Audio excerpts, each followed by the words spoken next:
सुरक्षित पैसा निर्णय अक्सर डर से चुना जाता है, नुकसान अदृश्य रहता है।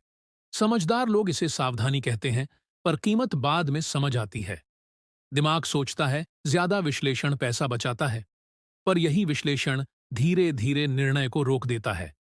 बाहर से यह समझदारी लगता है, भीतर हल्का डर छुपा होता है। यह डर गलती से नहीं, पहचान टूटने से जुड़ा होता है। इसलिए दिमाग हर निर्णय को और डेटा से ढकता रहता है। धीरे धीरे सोच एक मानसिक किला बन जाती है। इस किले का नाम होता है ओवर थिंकिंग। लोग इसे इंटेलिजेंस समझते हैं, पर यह सुरक्षा कवच है। सुरक्षा किससे? असफल निर्णय के डर से। यही डर निर्णय को आगे धकेलता रहता है। समय निकलता रहता है, पर निर्णय अभी भी तैयारी में रहता है। बाहर से सब सामान्य दिखता है, भीतर रुकावट बढ़ती रहती है। यही वह जगह है जहां पैसा रुकना शुरू करता है, क्योंकि कमाई केवल सोच से नहीं, शुरुआत से बनती है। पर शुरुआत के पहले विश्लेषण फिर शुरू हो जाता है, और दिमाग इसे जिम्मेदारी का नाम दे देता है। असल में यह जिम्मेदारी नहीं, नियंत्रण की आदत होती है। नियंत्रण खोने का डर हर निर्णय को रोकता है। यह डर धीरे धीरे पहचान का हिस्सा बन जाता है। समझदार होने की छवि इसे और मजबूत करती है, क्योंकि गलती करना उस छवि को चोट पहुंचाता है। इसलिए निर्णय टालना सुरक्षित लगता है, और यही सुरक्षित महसूस होना सबसे महंगा पड़ता है। क्योंकि पैसा रुके निर्णयों में जमा नहीं होता, वह केवल चलती शुरुआतों के साथ बढ़ता है। पर ओवरथिंकिंग शुरुआत को ही रोक देती है। धीरे धीरे विश्लेषण आदत बन जाता है। हर नया आइडिया पहले शक से गुजरता है। शक फिर और जानकारी मांगता है। जानकारी फिर और समय लेती है, और समय के साथ अवसर आगे बढ़ जाता है। यहां नुकसान अचानक नहीं दिखता, नुकसान धीरे धीरे अदृश्य रूप से बनता है। इसे लोग बाद में अवसर लागत कहते हैं, पर उस समय इसे केवल तैयारी समझा जाता है। यह तैयारी कभी खत्म नहीं होती, क्योंकि डर हमेशा नया डेटा मांगता है, और डेटा हमेशा अधूरा लगता है। इसीलिए निर्णय फिर टल जाता है। इस प्रक्रिया में साल गुजर जाते हैं। बाहर से व्यक्ति समझदार दिखता है, भीतर उसका पैसा स्थिर रहता है।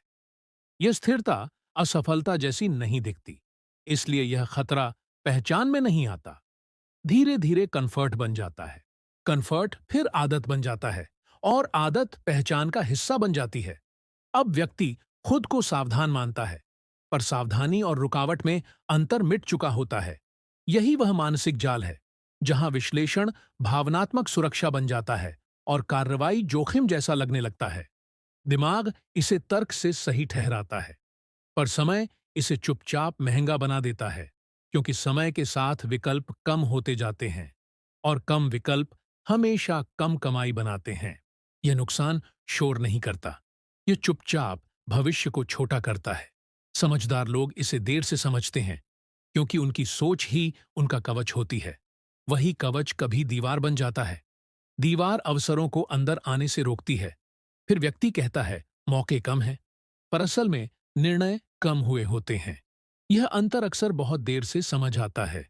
तब तक कई संभावनाएं गुजर चुकी होती हैं, और मन कहता है, समय सही नहीं था।